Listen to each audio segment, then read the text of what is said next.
बहुत समय पूर्व जब गुरुकुल शिक्षा की प्रणाली होती थी, तब हर बालक को अपने जीवन के 25 वर्ष गुरुकुल में बिताना पड़ता था। उस समय एक प्रचंड पंडित राधे गुप्त हुआ करते थे, जिनका गुरुकुल बहुत प्रसिद्ध था, जहां दूर दूर के राज्य के शिष्य शिक्षा प्राप्त करने आया करते थे। बात उन दिनों की है जब राधे गुप्त की उम्र ढलने लगी थी और उसकी पत्नी का देहांत हो चुका था। घर में विवाह योग्य एक कन्या थी। राधे गुप्त को हर समय उसकी चिंता सताती रहती थी। वह उसका विवाह एक योग्य व्यक्ति से करना चाहते थे, जिसके पास संपत्ति भले ना हो पर वह कर्मठ हो, जो किन्हीं भी परिस्थिति में उसकी बेटी को खुश रखे और उचित समय पर उचित निर्णय ले सके। एक दिन उनके मस्तिष्क में एक ख्याल आया और उन्होंने इस परेशानी का हल सोचा कि क्यों न वो अपने खुद के शिष्यों में से ही योग्य वर की तलाश करे। उनसे बेहतर उनकी बेटी के लिए और क्या हो सकता है। इस कार्य के लिए उन्होंने बुद्धिमान की परीक्षा लेने का निर्णय लिया और सभी शिष्यों को एकत्र किया। राधे गुप्त ने सभी से कहा कि वे एक परीक्षा आयोजित करना चाहते हैं जिसमें सभी की बुद्धिमानी का परिचय होगा।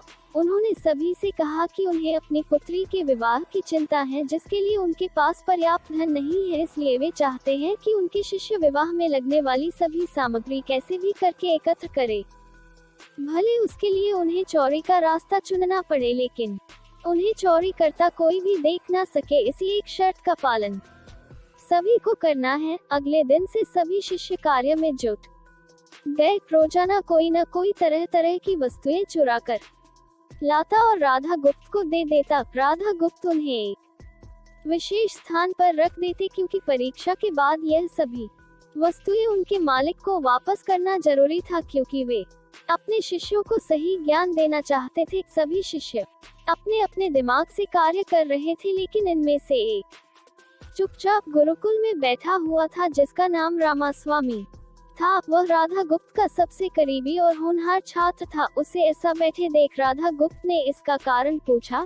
तब रामास्वामी ने बताया कि आपने परीक्षा की शर्त के रूप में कहा था कि चोरी करते वक्त इसे कोई ना देख सके। इस प्रकार अगर हम अकेले में भी चोरी करते हैं, तब भी हमारी अंतरात्मा उसे देख रही है।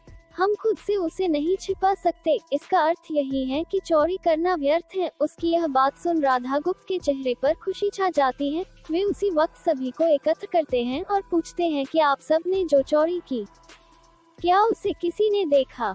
सभी कहते हैं नहीं। तब राधा गुप्त कहते हैं कि क्या आप अपने अंतर्मन से भी इस चोरी को छिपा सके? सभी को बात समझ आ जाती है और सबका सिर नीचे झुक जाता है, सिवाय रामास्वामी के। राधा गुप्त रामास्वामी को बुद्धिमानी की परीक्षा में अव्वल पाते हैं और सभी के सामने कहते हैं कि यह परीक्षा मेरी पुत्री के लिए उचित वर तलाशने के लिए रखी गई थी। इस प्रकार मैं रामास्वामी का विवाह अपनी पुत्री के साथ तय करता हूँ। सभी खुशी से झूम उठते हैं। साथ ही चुराई हुई हर एक वस्तु को उसके मालिक को सौंप विनम्रता से सभी से क्षमा मांगते हैं।